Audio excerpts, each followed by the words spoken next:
Bom, eu gostaria de ir direto no assunto sem qualquer introdução e já afirmar que a sabedoria é a grande pedagoga na escola da vida.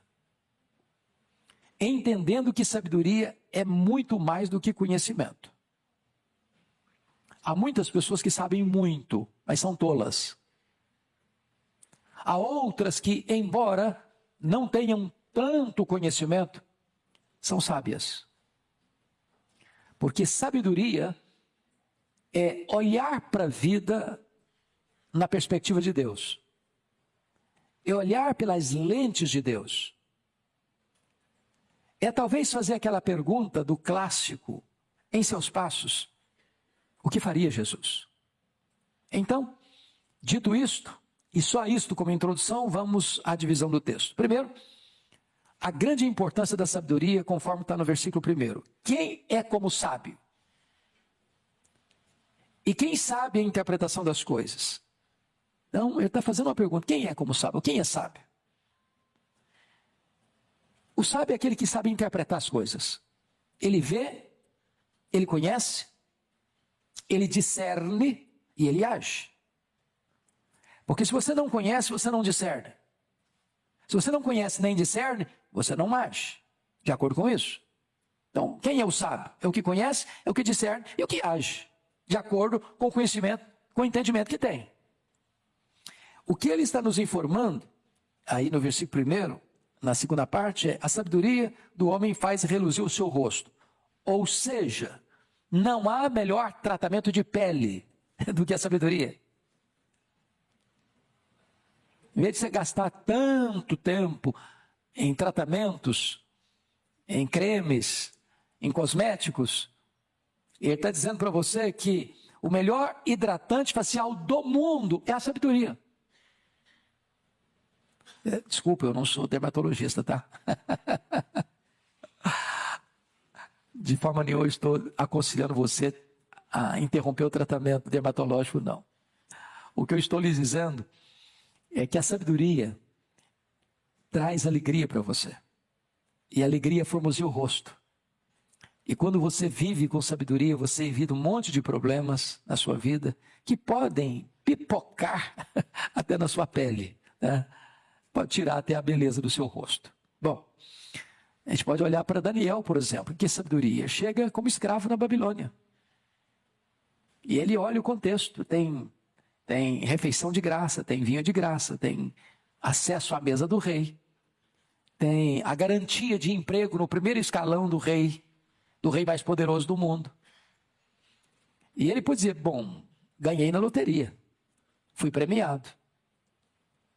Em vez de ser escravo na Babilônia, eu vou estudar na melhor faculdade do mundo, frequentar a mesa do rei, comer a comida do rei, ainda ter garantia de emprego. Mas a sabedoria fez com que ele olhasse todas aquelas vantagens como um perigo, como uma ameaça. E ter discernimento para fazer a coisa certa, na hora certa, no lugar certo, com a motivação certa, para alcançar resultados certos. Isso é essa sabedoria. Segundo ponto, a sabedoria ajuda você a ser um melhor cidadão. E nós vamos ver por quê. Primeiro, a sabedoria ensina você a não ser uma pessoa insubmissa. Versículo 2, eu te digo, observa o mandamento do rei, e isso por causa do teu juramento feito a Deus. Bom, Salomão é rei, e ele está falando desde um princípio de um governo monárquico. E um governo monárquico onde o rei é a lei. Então, não saia desse contexto, certo? Então, nessa conjuntura onde o rei é a lei e o rei tem todo o poder, entrar em rota de colisão com o rei é uma tolice. É isso que ele está dizendo. O que ele está dizendo é que, embora nós sejamos cidadãos de dois mundos, do reino dos céus e do reino da terra, nós devemos ter sabedoria para não nos colocarmos na contramão da lei, do governo instituído. A razão que ele elenca para isso é teológica. Vejam vocês. E isso por causa do teu juramento feito a Deus. dentro do contexto bíblico, o juramento é esse. É que o que a Bíblia ensina sobre isso é que toda autoridade é constituída por Deus. Links na descrição desse vídeo. Então, quando eu me insurjo contra a autoridade, contra o princípio de autoridade, eu estou me insurgindo contra o próprio Deus. Agora, prestemos atenção. Não estamos afirmando que toda autoridade em si, no comportamento dela, que Deus abone o comportamento dela porque ela é autoridade. Não, não. Quando Deus institui uma autoridade, ele tem dois propósitos, está lá em Romanos 13. É para fazer o bem e para coibir o mal. Quando esta autoridade foge do princípio para o qual ele foi instituído, ela foi instituída, ou seja, deixa de praticar o bem e promove o mal, cabe ao cidadão do reino, que é cidadão também da terra, opor-se à autoridade. Se é voz profética, a autoridade. Aquilo que Pedro disse para o Sinédrio, que era autoridade sobre eles. Antes importa obedecer a Deus que aos homens. Hipoteticamente, então, ilustrando. Imagine você que é autoridade constituída, do presidente ao vereador. Chegue para você, ou das cortes, por mais egrégias que elas sejam, ou do poder legislativo, as leis que elas vão criar, dizendo, você não pode mais cultuar a Deus. Agora nós somos um país ou uma nação ateia. Não cremos em Deus. Está proibido de confessar Jesus. Está proibido de adorar Jesus. Você vai obedecer? Você vai se curvar? Você vai negar o seu Deus? Então, toda autoridade tem seus limites. E a obediência civil tem limites. Pense comigo que nós tivemos governantes muito maus. Adolf Hitler, Mussolini, Stalin, Fidel Castro, Hugo Chávez. Eu não vou nem dizer o contemporâneo, porque vocês conhecem. Mas não só nesses países de viés socialista, comunista, mas em outros países chamados democráticos também. O que o texto está dizendo é que se essa autoridade está dentro do ritual, da legalidade, cabe a você obedecê-la e não insurgir-se contra ela. Se ela, entretanto, sai do seu ritual e não promove o bem, antes promove o mal, cabe-nos como cidadãos dos céus dizer não. Antes importa obedecer a Deus que aos homens. Isso é sabedoria. Segundo ponto, não seja um desertor. Versículo 3a, olha aí comigo. Não te apresses em deixar a presença do rei. O que ele está querendo dizer? Bom, estou voltando ao contexto lá do passado. Você se lembra de Assuero, ou Xerxes I, que governou a Pérsia de 486 a 465 a.C.? Lembra lá da Esther, a rainha? Que nem a rainha podia chegar à presença do rei sem ser convidada por ele. Chegar apressadamente na presença do rei seria um crime capital. Ou virar as costas para o rei, no sentido de desonrá-lo, desprestigiá-lo, ou não acatá-lo, seria um crime capital. É isso que ele está dizendo. Não te apresse em deixar a presença do rei. Ou seja, o que ele está dizendo é, respeite o rei. Respeite a autoridade constituída. Salomão está falando isso, escrevendo isso como um rei, né? Um sistema monárquico. Então, não seja um desertor, não vire as costas, não desrespeite. Terceiro, versículo 3b. Nem te obstines em coisa má, porque ele faz o que bem entende, ou seja, não seja um conspirador. Quando ele diz o rei faz o que bem entende, ele está falando de um regime monárquico absoluto, não é verdade? Não está falando que tem um rei, uma figura, tem um parlamento que governa e o rei é mais uma figura emblemática. Está falando de um rei absolutista. Ele faz o que ele entende e não presta conta para ninguém. E ninguém cobra dele coisa nenhuma também. O que ele está mostrando aqui, é importante entender, é que não cabe a nós combater o mal com outro mal. Vamos ilustrar. Lembra dos amigos de Daniel? O rei Nabucodonosor e o reino babilônico, vocês sabem disso. O rei era maior do que a lei. Depois o Império Medo-Persa, onde a lei era maior do que o rei. Vocês lembram disso? Ok? Aí o rei Nabucodonosor levanta uma imagem imensa e dá uma ordem para todo o governo dele, todos os súditos dele. Vocês vão se prostrar e vocês vão adorar essa imagem. Os amigos de Daniel chegaram, foram denunciados, que eles não estavam fazendo isso. O rei mandou chamar e falou, olha, vocês vão obedecer ou não vão obedecer? Se vocês não obedecerem, eu vou jogar vocês numa fornalha de fogo ardente, que era a pena capital lá na Babilônia. Qual foi a resposta dos moços?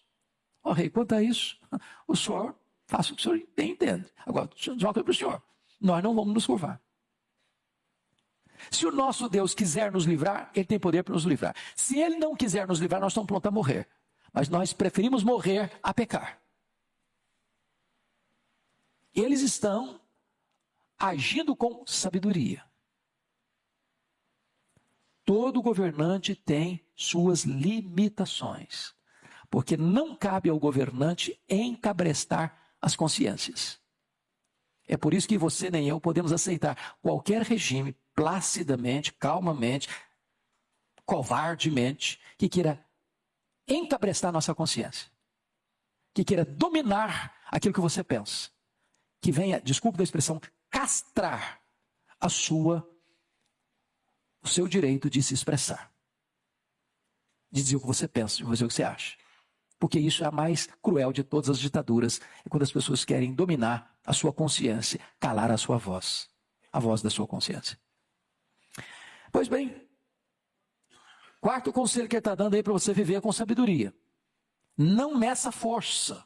Versículo 4. Porque a palavra do rei tem autoridade suprema. E quem lhe dirá, que fazes? O que ele está dizendo? Você tem que ter sabedoria para agir de tal maneira que você não queira medir força com quem tem mais força do que você. Isso é tolice.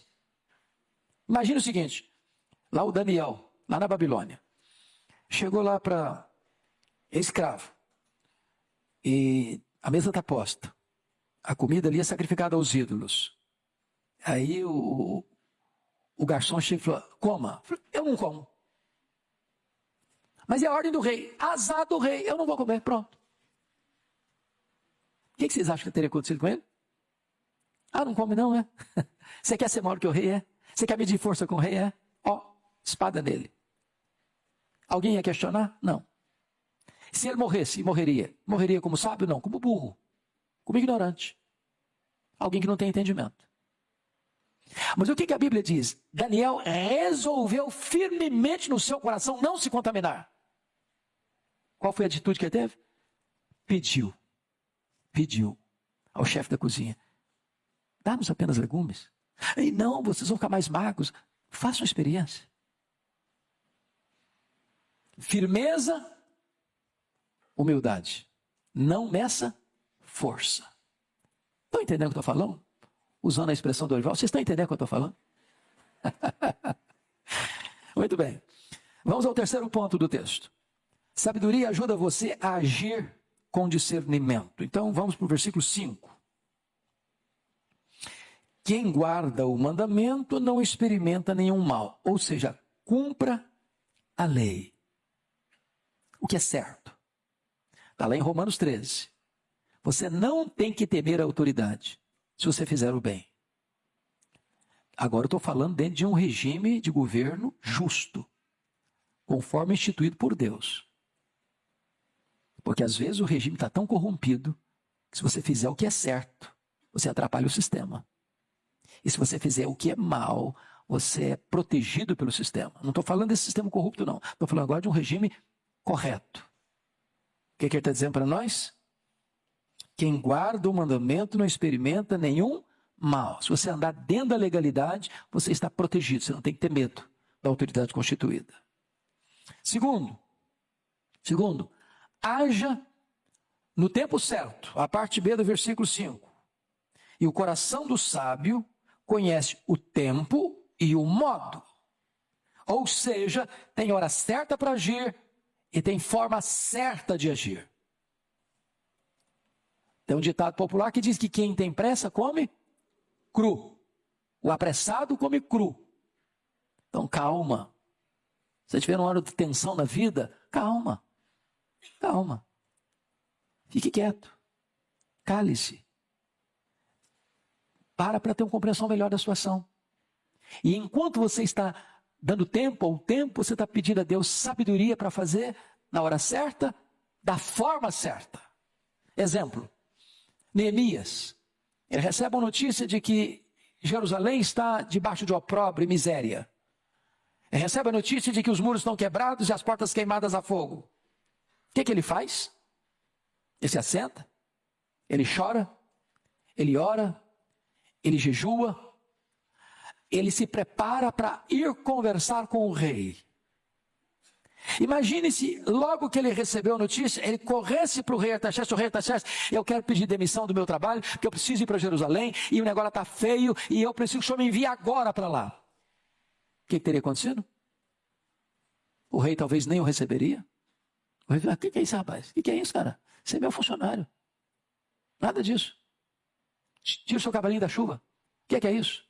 Sabedoria faz o quê?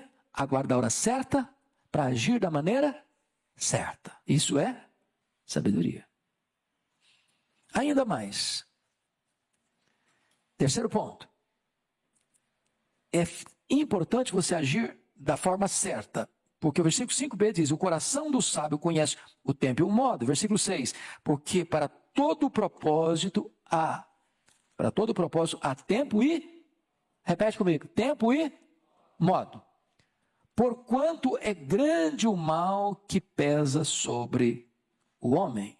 Então, tempo e metodologia certa de abordagem. O que está lá em Tiago 1,19? De cor. Quem sabe Tiago 1,19? Todo homem seja pronto para ouvir, tardio para falar, tardio para se irar. Então, tempo e modo, pronto para ouvir, mas tardio para falar, tardio para se irar. Por que as pessoas brigam às vezes? Porque a abordagem é errada, porque o tempo da abordagem é errada, porque a forma da abordagem está errada, porque o tom de voz que se usa está errado, porque o temperamento, o nível do fogo está também errado, está irado. Então, sabedoria tem tempo certo e tem modo certo. É isso que ele está dizendo.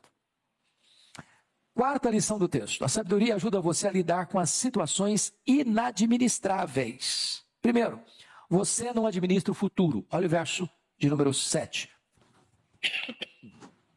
Número 7.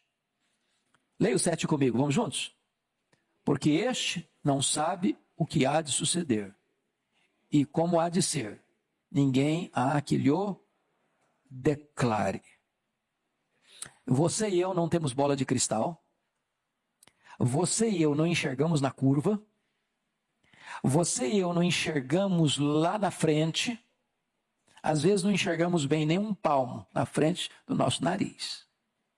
Então, o passado já se foi, o futuro ainda não chegou, e você só tem o presente.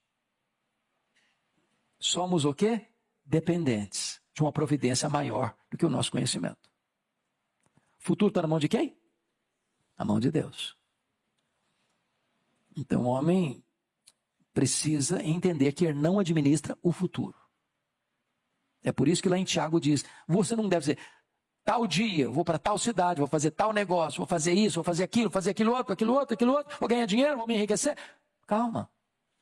Você nem sabe se você vai estar vivo. Tem uma frase, irmãos, que eu uso, não é clichê, mas eu uso com muita frequência. Você vai viajar amanhã? Se Deus quiser, eu vou. Se Deus permitir, eu vou. Você vai para o trabalho amanhã? Vai viajar para Campinas amanhã? Se Deus quiser, eu vou.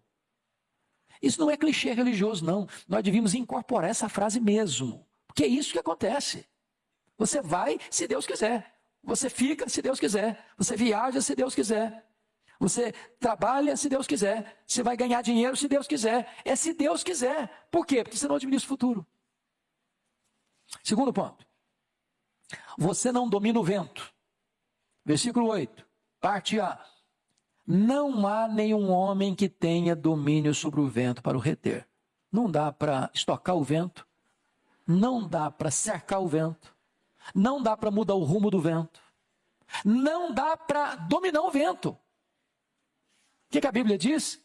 Lá em 1 João 3, 8, o vento sopra onde quer. Ouves a sua voz, mas não sabe nem de onde ele vem, nem para onde ele vai. O que significa isso? Que o vento é livre. Que o vento é misterioso. Que o vento é soberano na sua forma de agir. Agora, o ponto que eu quero chamar a vocês, porque eu acho que ele não está pensando no vento nada, é que a palavra vento e a palavra espírito no hebraico é a mesma palavra. A palavra ruach. Vento e espírito é a mesma palavra no hebraico. O que ele está querendo dizer? Então, o que ele está querendo dizer é que não há nenhum homem que tenha domínio sobre o seu espírito. Ou seja, irmãos, as pessoas podem dominar seu corpo, jogar você numa prisão, jogar você numa cadeia. As pessoas podem levar você para um campo de concentração de trabalhos forçados.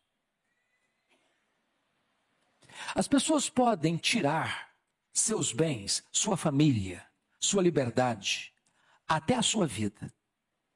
Mas ninguém pode pôr uma algema no seu espírito.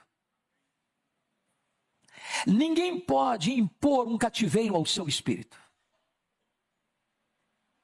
Quem trabalha isso muito bem, e eu recomendo fortemente a leitura desse livro, Em Busca de Sentido, de Viktor Frankl, o pai da logoterapia, que ficou preso num campo de concentração nazista e sobreviveu, que ele diz o seguinte: a única coisa que ninguém pode domesticar, prender e controlar é o direito que você tem de fazer suas escolhas, o seu espírito.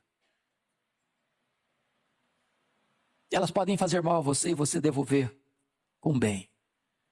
O que Jesus disse na cruz? Pai, perdoa-lhes, porque não sabem o que fazem. Ele não devolveu o traje com o traje. Sabe por quê? Ninguém controla e domina o seu espírito. Você é livre para fazer suas escolhas, tomar suas decisões. Terceiro, você não domina o dia da sua morte. 8b, veja comigo aí. Nem tampouco tem ele poder sobre o dia da morte. Alguém aqui tem? Eu vou morrer com 100 anos. Bom, você tem esse domínio? Você tem esse controle? Então, quando alguém vier falar para você assim, você vai até os 100 anos, responda assim, não ponha limites na misericórdia de Deus, por favor. Isso me lembra um senhor que fez 80 anos e fez uma festa. E lá na festa, um repórter estava lá, porque era uma pessoa muito conhecida da sociedade, e um repórter jovem respondeu, falando para o homem assim, até achando que estava elogiando, falei, com esse vigor do senhor, só chega aos 100. O homem respondeu, ô meu filho, eu espero que você também chegue aos 100. E quando você chegar aos 100, nós comemoraremos juntos. É isso. Nem você nem eu sabemos o dia da nossa morte. Por isso a gente tem que estar o quê? Preparado. Preparado. Pode ser muito tempo, pode ser daqui a pouco. Só Deus o sabe. Né? Então, certamente, a morte chega, meus irmãos, no apartamento mais alto, na mansão mais cercada e segura, como chega para o cidadão que dorme debaixo da marquise. Chega para a criança e para aquele que já passou do 100. Em outras palavras, um dia ou em breve, tomaremos a nossa última refeição, ouviremos a nossa última música, daremos o nosso último abraço. Que dia será esse? Só Deus o sabe.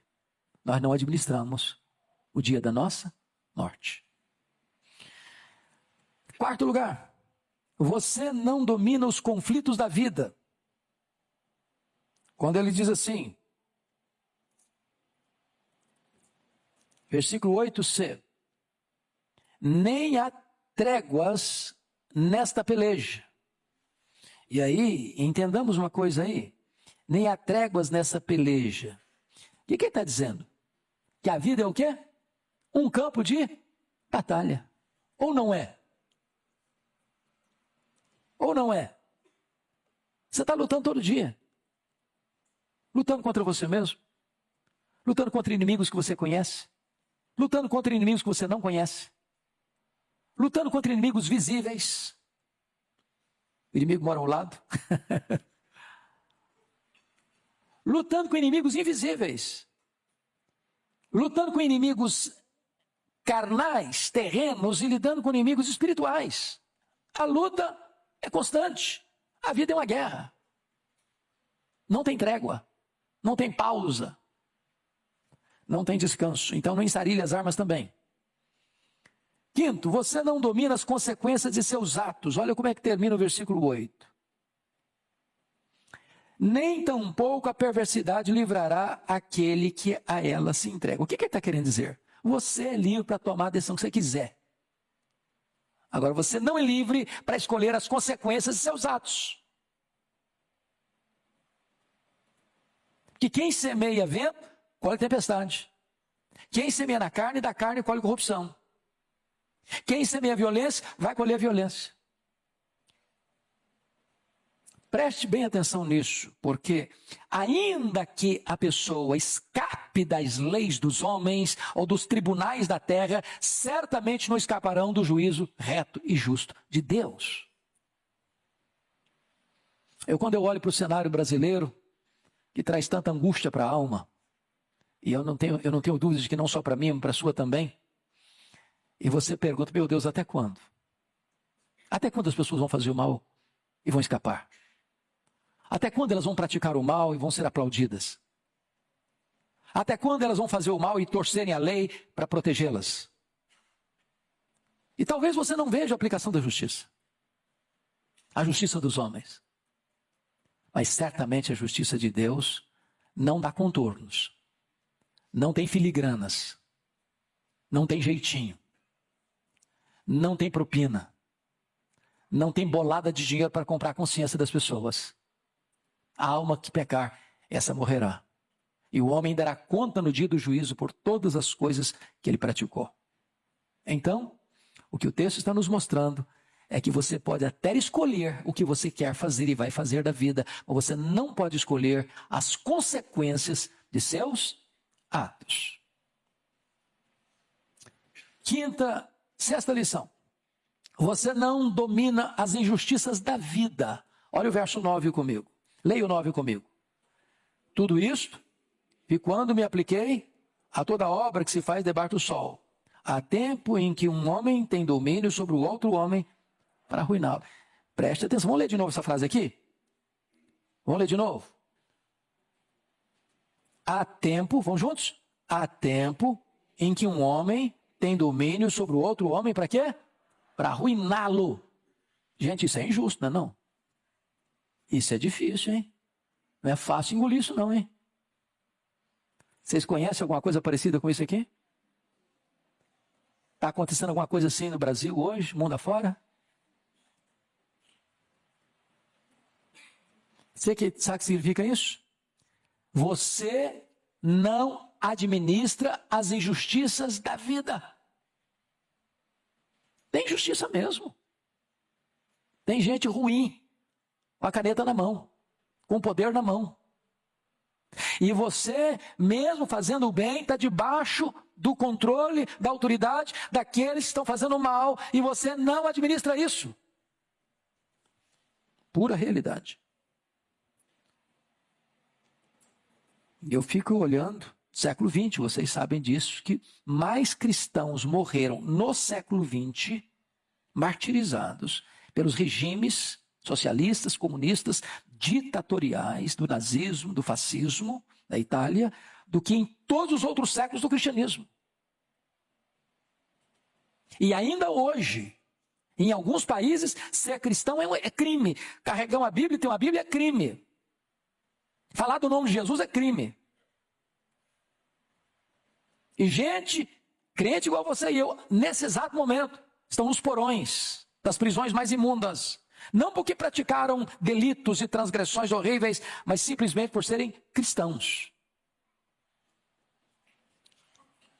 Nós não dominamos as injustiças da vida. Vamos à quinta lição do texto. A sabedoria ajuda você a compreender a morte e as injustiças do mundo. Leia comigo o verso 10, todos juntos, por favor.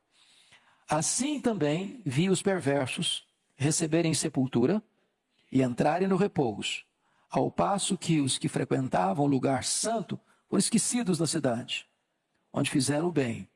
Também sem vaidade. O que você está vendo aqui? Uma injustiça, o quê? Clamorosa. O mal, os maus, condecorados, aplaudidos, com banquetes, com regalias, com fausto, com luxo, com pompas, plumas e paetês. Quando morrem, funeral de pompa, carruagem, levando o cortejo. E é nessa mesma cidade, alguém piedoso, alguém que fez o bem, alguém que praticou o bem, alguém que foi honrado, foi exemplo de vida. Morreu? Morreu. Esquece. Nem sepultados são, ou são sepultados em cova rasa, sem qualquer prestígio, sem qualquer honra, sem qualquer condecoração. Isso acontece ainda hoje? Acontece. O que significa isso? Significa que a sabedoria ajuda você a compreender a morte e as injustiças desse mundo. Agora, preste atenção. Preste atenção. Essa é apenas uma das realidades. Lembra de Lucas 16? Tem um rico comendo, bebendo, com vestes, com banquetes. Tem na porta dele um pobre, mendigo, o Lázaro, cheio de chagas, com fome, desejando comer as migalhas que caem da mesa. Aí muda o quadro.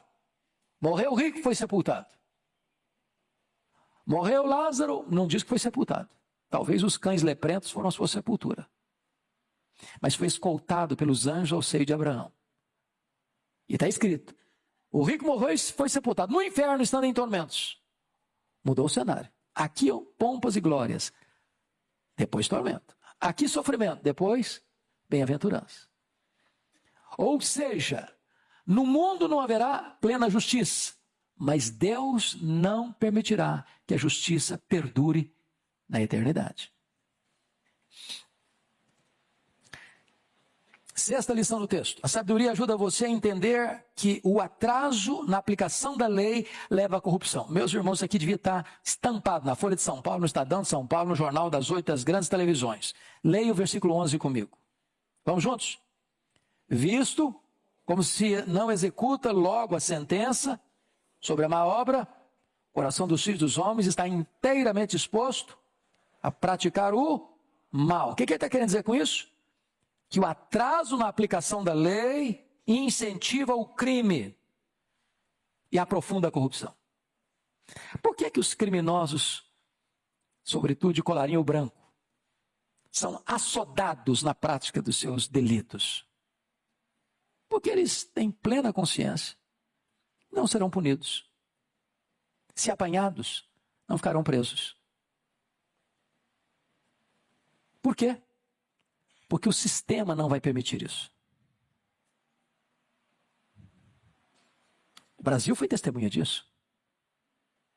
Nós vimos grandes empresários, políticos, gente do primeiro escalão, sendo presos, confessando seus crimes, devolvendo somas vultuosas de dinheiro que roubaram. Mas daqui a pouquinho, o cenário mudou.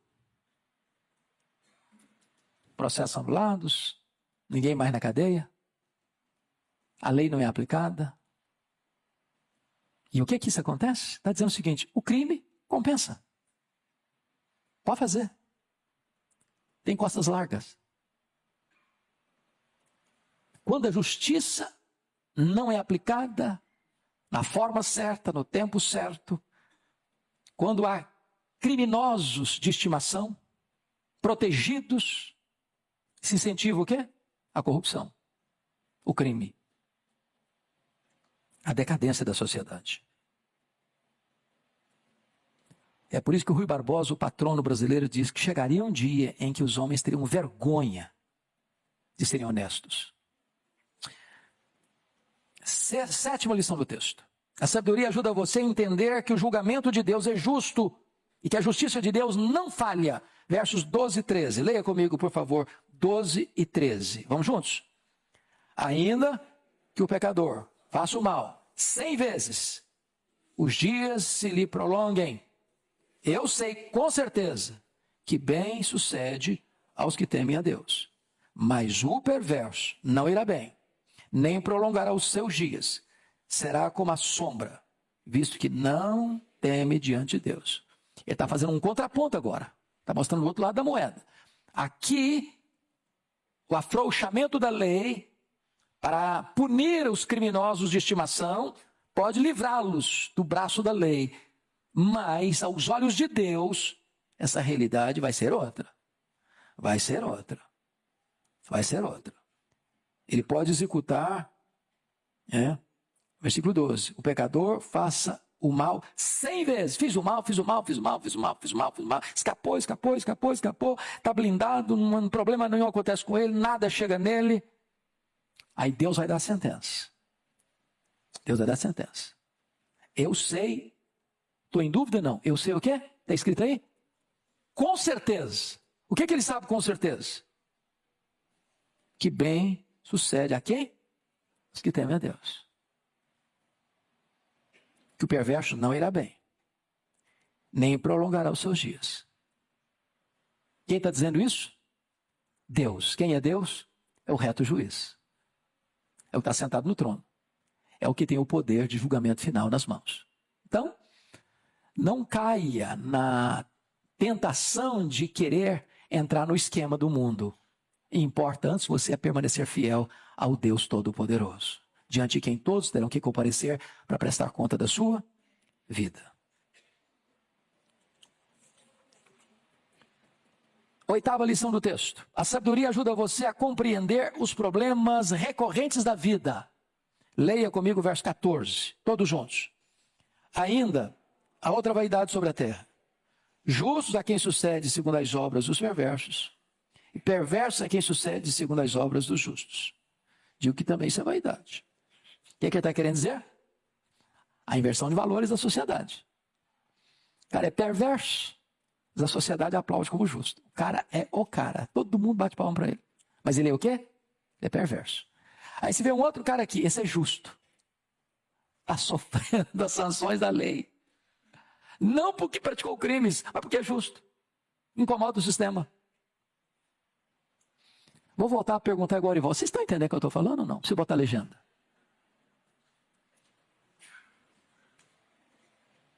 Lembra lá do Salmo 73? Da crise do Asaf? Ele está olhando da janela da casa dele. Ele é um homem justo, piedoso. Lava as mãos na inocência. Conserva íntegro o coração. Está passando por uma magrela. Ele olha, vê o ímpio, que desanda a boca para falar dos outros, que fala contra Deus blasfêmias. O cara tem uma saúde tão incrível que o corpo dele é nédio. Sabe o que significa isso? O cara parece que veio bronzeado de fábrica. Não precisa nem fazer tratamento de pele. Tudo que o cara bota a mão vira dinheiro. As coisas estão invertidas. E ele toda manhã é castigado. Bom, mas isso é só o primeiro lado da moeda. Depois, Deus vai mostrar o quadro. Esse cara que está se dando muito bem, apesar dos seus desmandos, a hora que Deus levantar para julgá-lo, o que ele tem é só dinheiro, e dinheiro não dá nem segurança nem felicidade para o cara, e nem ajuda o cara a ter uma vida melhor na eternidade, porque ele morreu, perdeu tudo, não leva nem um centavo. A única coisa que o dinheiro pode dar para ele é um caixão de cedro, e nada mais. E nada mais. Mas aquele que andou com Deus, esse tem Deus como seu tesouro. Esse está seguro na eternidade. Penúltima lição do texto. Nona lição do texto. A sabedoria ajuda você a desfrutar a vida com alegria. Veja bem que ele está tratando de injustiças, você ser sábio para viver num mundo injusto. Agora ele está dizendo, mesmo nesse mundo injusto, você pode ter uma ilha de celebração da vida. Leia comigo então o versículo 15, por favor. Todos juntos, por gentileza. Então, exaltei eu a alegria, porquanto para o homem nenhuma coisa há melhor debaixo do sol do que comer, beber, alegrar-se. Pois isso o acompanhará no seu trabalho, nos dias da vida que Deus lhe dá debaixo do sol. Ô gente, se a gente ficar... Ô gente, a gente, ficou feio o português, né? Se nós ficarmos tão desesperados com o sistema à nossa volta, o que vai acontecer? Viveremos infelizes. Vivemos num mundo caído. Links na descrição desse vídeo. Confuso, injusto, assodado no pecado. Mas você é cidadão de uma outra pátria. Você é cidadão do céu. Então você vai viver feliz aonde? Aqui. Aqui. O que Jesus veio fazer para você? Trazer vida e vida em abundância. O que Jesus promete? Se você crer nele, como diz a Escritura, rios de água viva vão fluir de quê? Do seu interior. E aqui você vai viver feliz, é o que o texto está dizendo. Exaltei eu a alegria, você vai viver alegre. E você vai comer, você vai beber, você vai curtir sua vida, você vai curtir sua família, você vai curtir seus filhos, você vai desfrutar de tempos venturosos com a sua família. O mundo aí está despencando, o mundo aí está derretendo, o mundo aí está confuso e perdido. E mesmo nesse mundo perdido, você vai ser uma ilha de alegria. Celebração da vida. Você vai viver, e viver plenamente, como luzeira a brilhar neste mundo de trevas. Você vai ser o sal da terra, você vai ser a luz do mundo, você vai ser o bom perfume de Cristo, você vai ser um farol de esperança para aqueles que estão desesperados neste mundo. É por isso que a igreja existe, irmãos. A igreja é a comunidade de Deus no mundo que está perecendo. E você vai dizer para aqueles que estão perecendo, venha para cá. Venha conhecer a vida, a verdadeira vida. Ela está em Jesus. Se você tem Jesus, você vai ser muito feliz. Finalmente, a sabedoria ajuda você a compreender neste mundo as suas limitações. Versículos 16 e 17, para encerrar. Toda a igreja comigo. Aplicando-me a conhecer a sabedoria e a ver o trabalho que há sobre a terra, pois nem de dia nem de noite vê o homem sono nos seus olhos. Então contemplei toda a obra de Deus e vi que o homem não pode compreender a obra que se faz debaixo do sol. Por mais que trabalhe o homem para a descobrir, não entenderá. E ainda que diga o sábio que a virá a conhecer, nem por isso poderá achar. Sabe o que ele está dizendo? Você e eu, por mais sábios que sejamos, e até mesmo afirmando que nós entendemos tudo, nós não entendemos tudo, ou entendemos quase nada. Então, não quero dar um de sabichão e achar que você é o intérprete do mundo, não, porque o mais sábio sabe que não sabe tudo.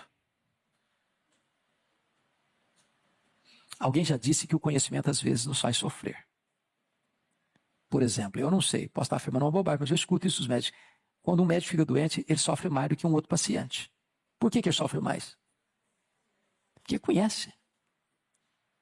A ignorância, às vezes, nos livra de alguns sofrimentos. Você não sabe das coisas direito, aí você fica feliz. Sabe de tudo. Então, às vezes a sabedoria ou o conhecimento pode nos trazer determinado sofrimento. Porém, ele está dizendo o seguinte, nem tudo nós conseguimos saber. Nem tudo nós conseguimos discernir. Mas uma coisa que você precisa fazer é viver dentro do projeto de Deus, no conhecimento que Deus lhe deu, para viver uma vida plena e uma vida feliz. Isso é sabedoria para viver num mundo de muitas injustiças. Que Deus nos ajude.